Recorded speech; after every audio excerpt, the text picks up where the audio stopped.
যারা আজকে ন্যায়ের কথা বলেন, যারা আজকে কল্যাণের কথা বলেন, স্বাধীনতার সময় তাদের ইনসাফ কোথায় ছিল? মুক্তিযুদ্ধের সময় তাদের কল্যাণ কোথায় ছিল?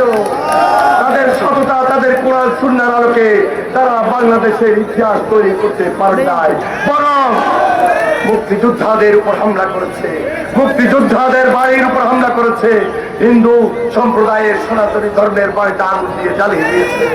তারা এই বাংলাদেশের বড় বড় যে সমস্ত ব্যবসায়ীদের বাড়ি দোকান পাট লুট করেছে, মা বোনদের ইজ্জত, মা বোনদের উপর অত্যাচার নির্যাতন করেছে। তখন তাদের ইনসাফের রাজনীতি, তখন তাদের কল্যাণের রাজনীতি, তখন তাদের কোরআন সুন্নাহর আলোকে সততার রাজনীতি কোথায় ছিল? এটা আজকে আবার চাই। আজকে তারা ইনসাফের কথা বলে 6টি সিল তৈরি করেছেন। যে 6টি সিল শুধু 6টি সিলের মধ্যে সীমাবদ্ধ থাকতে পারে না, আরো 600 সিল থাকতে পারে। যে সিল বানাতে গিয়ে তাদের ওই জামাতে ইসলামের 2 জন দায়িত্বশীল নেতা গ্রেপ্তার হয়েছেন এবং এই সিলের মূলে কারা রয়েছে আমরা প্রশাসনকে, নির্বাচন কমিশনকে বারবার বলা সত্ত্বেও এখন পর্যন্ত বিচারের গভীরে যাওয়া আপনারা শুরু করেন নাই। তাই অবিলম্বে যারা এই সিল এবং সিলের সঙ্গে সম্পৃক্ত ভুয়া ব্যালট পেপার কোথায় কোথায় থাকতে পারে তা উদ্ঘাটন করার মধ্য দিয়ে একটা নিরপেক্ষ, শান্তিপূর্ণ এবং সুন্দর নির্বাচন উপহার দেবেন, এটাই আমরা জাতির কাছে প্রত্যাশা করি। আজকে যারা কল্যাণের কথা বলেন, আজকে যারা সততার কথা বলেন, আজকে যারা ন্যায় প্রতিষ্ঠার কথা বলেন, তাদেরকে শুধু এটা জিজ্ঞাসা করব, কোন ইসলাম, কোন ইসলামের মধ্য দিয়ে আপনাদের সেই পার্টির জন্ম হয়েছে? মদিনার ইসলামকে আপনারা বিশ্বাস করেন কিনা আমাদের সন্দেহ রয়েছে। মওদুদ ইসলামের মাধ্যমে আপনারা আজকে বাড়িতে বাড়িতে গিয়ে জান্নাত দিবেন, বেহেশত দিবেন, সেভাবে আজকে ওয়াদা কাটানোর চেষ্টা করেন।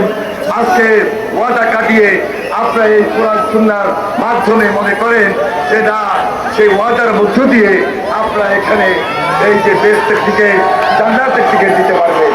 জান্নাতের টিকিট, বেহেশতের টিকিট পুরো দল দিতে পারে না, এক আল্লাহ, এক আল্লাহ, আল্লাহ মহান, আল্লাহ সর্বশক্তিমান। ঈমান সৎকর্ম পালনের মধ্য দিয়ে জান্নাত অবধারিত। 5 ওয়াক্ত নামাজ এবং হযরত মুহাম্মদ সাল্লাল্লাহু আলাইহি সাল্লামের জীবনের আলোকে কিভাবে দিন প্রচার করে সেই জীবনটাকে ধারণ করা যায়, সেটা হলো প্রকৃত মদিনার ইসলাম।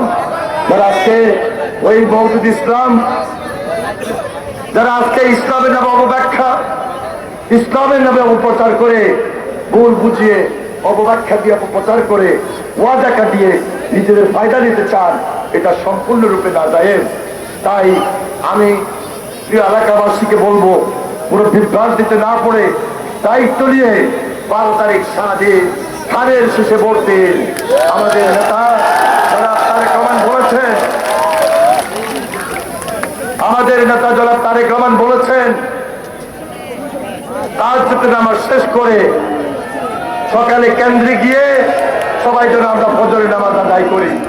অর্থটা এই কারণে যে মা বোন কেন্দ্রে যাবেন, মুরব্বীরা কেন্দ্রে যাবেন, কেন্দ্র পাহারা দিতে হবে, কেন্দ্রে মনোবল দিতে হবে, কেন্দ্রে সাহস দিয়ে এমন ভাবে আমাদের একটা সুন্দর নির্বাচনী পরিবেশ থাকতে হবে যেখানে সাংঘর্ষিক কিছু না হবে, সেখানে ধৈর্যশীলতার পরিচয় দিতে হবে এবং ওই রেজাল্টটা ওই দিনেই পাহারা দিয়ে উদ্ধার করে দিতে হবে, যেন কোনোভাবেই আমরা কেন্দ্রের বাইরে না থাকি।